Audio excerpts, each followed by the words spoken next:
په 400 کې مذهبي ګوند تحریک لبیک پاکستان د الیکشن د پاره کمپاین پیل کړی دی او عام ولس پکې د شمولیتونو لړۍ شروع کړې ده او وایي چې په 8 فروری بعد تحریک لبیک ته ووټ ورکوي ځکه چې عام ولس ته خانانو او نورو ګوندونو نه تنگ راغلي دي او وایي چې کله دوی ووټ واخلي نو بیا یې پوښتنه نه کوي د 400 د پی کې 15 منه امیدوار علب خان شیرپو د صوبایي اسمبلی غړی دی او نه یې کرین ده خان علم منوم دی ډیر سکندر خان مون سروانی غونمبک جمټي غړي محکم شه دا مونږو قتل علي خان شیرپو سره چې کم مين خلکو کا نو الله دې سره د کومره مينو کی او د دې خدای پاک ډیر عزت کی او ان شاء الله ډیر مرګرو ټلیفون مو کله چې مونږ ټټي مخه چې مونږ تاسو له پروګرام کو بس مونږ بار دام وایو چې ان شاء الله به دغه اجري و پرې دا غټه او دا غټه ټوپکي دا غریب رو زنګ ولار دي چې دې مونږ کامیاب او کامرانی کرین خو بسر سړی وای چې ان شاء الله دا ځل به مونږ د خلکو نه ماړیو زموږ بجلی مسالې چا حل نه کی زموږ دوبو مسالې چال نه کا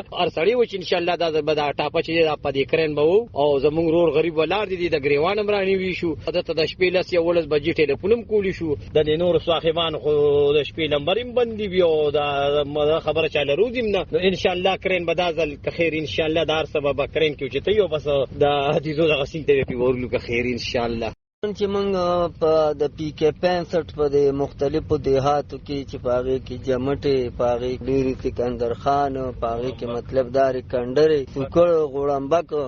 مختلف دیهات او دلته د خلکو کوم مینه کوم اخلاص یو خدای خلک ډیر زیات مایوس وي چې زمونږ بیکاټو دي خلکو دي خانانو موږ لړ چولې مطلب داري اوټ رانوالي او بیا موږ سره چې کوم وادي کې خصوصا زمونږ د خلکو د اوبو د بجلی